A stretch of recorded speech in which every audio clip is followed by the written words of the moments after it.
Essaawa we zaatuukidde mu kusaba kw'amalya g'ekyemisana ng'abakkiriza bakkalidde dda mu bifo byabwe. Omusumba wa House of Prime Ministers International Bujjingo asoose kuyimba oluyimba lwa Yesu ndiwuwo era abakkiriza bamwegasseeko mu kutendereza omutonzi.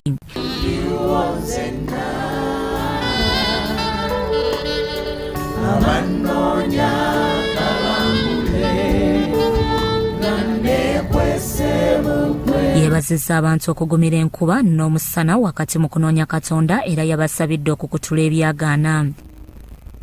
Akikubalire Mukama, mwebale abavudde okumpi, mwebale abavudde ewala, mwebale okugumira akakubakuba akabaddewo, ate mwebale okubanga akakati mugumidde akasana. Mukasana ne mu nkuba Katonda agenda kuwa omukisa mu linnya lya Yesu. Ebikugoberera okuva ebukojja bye bakusindikira, bye basindikira bajja ba maama wo, bye bamusindikira, bye basindikira maama wo ng'okyali mu lubuto, abakukwatako ne bagamba tolitereera, amagalo gaabwe amakyafu ne byonna bye bakola Mukama ffe abyokya na muliro. Yeebazizza Katonda eyamukwatako n'amuyisa mu mbeera etali nnyangu era bw'abijjukidde akulukusizza amaziga ag'essanyu.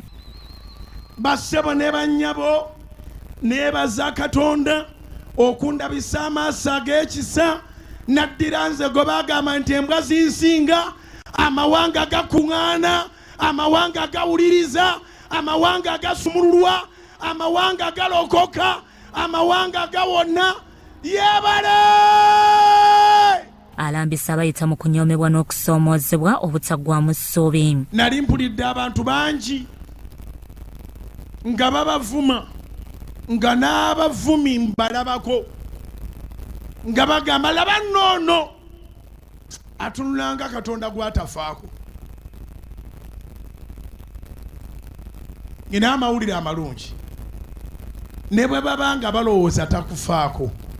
Yayogera mu Isaaya 55 olunyiri olw'omunaana nti ebirowoozo byabwe si bye birowoozo bye, nti buli alowooza nga yakuzibira ekkubo waddemba okusigalawo n'okugalamira n'agalamira, naye Mukama agenda kutuusa gy'olaga. Asiimye aba banka ya Stanbic okuwagira enjiri ate nga be bakutte omumuli gw'okuŋŋaanya ensimbi z'okuzimba Pentagoni. Bikusakiddwa olwa Gabriel Crystal TV Omunnyo.